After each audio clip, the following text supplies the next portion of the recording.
Graduated from the University of Rochester School of Medicine in 1980. I became an orthopedic spinal surgeon, did 10 years as a military surgeon, and then I served on a congressional committee that looked at technology for the military, for the Navy specifically. And as that, I researched bioweapons and all sorts of stuff and masks. And I'm going to tell you, in my entire professional career, I have never heard anybody actually believe that any kind of masks, short of an actual level 4 containment suit, made a difference to small particle viruses. In fact, the CDC itself just published an article in May exactly saying that. You cannot contain influenza with these masks, and that's even larger than this virus.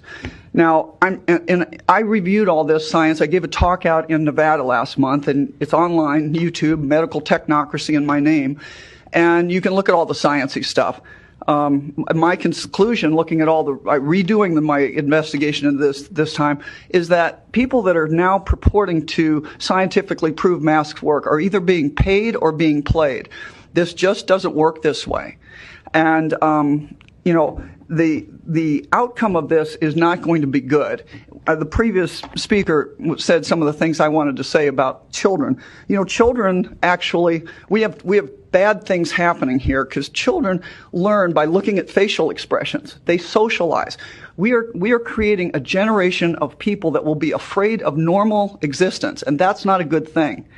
The second thing is, I don't know if you know how badly you're damaging the economy. You guys haven't missed a paycheck, but as a small business owner, we've missed a lot of paychecks, and it's not getting better particularly because I live outside the ring of Omaha. And you know, when you live outside there, you don't have to wear a mask. We're not social distancing. We're all hanging out with each other, and nobody's getting sick any more than they did last season. The actual survival rate this season is 99.991%. It's actually gone up to probably 99.997 with the new CDC revelations. And last year's flu season was 99.992%. And for that, we're making our children afraid. And that's not a good outcome. So I think this is time to end this, and I just want to say that I've taken 2 oaths in my life, one to the Constitution as a naval officer, and one to the oath of Hippocrates when it says I shouldn't do mischief to my patients, and mischief includes lying to them. I'm just not going to do that anymore. I'm not wearing a mask, and I guess I won't be shopping around if that's necessary.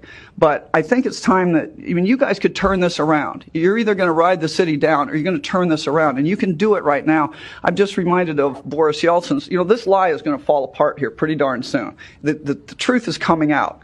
And Boris Yeltsin once said, you can sit on a throne of bayonets, but you can't sit on it for long. Thank you. So thank you.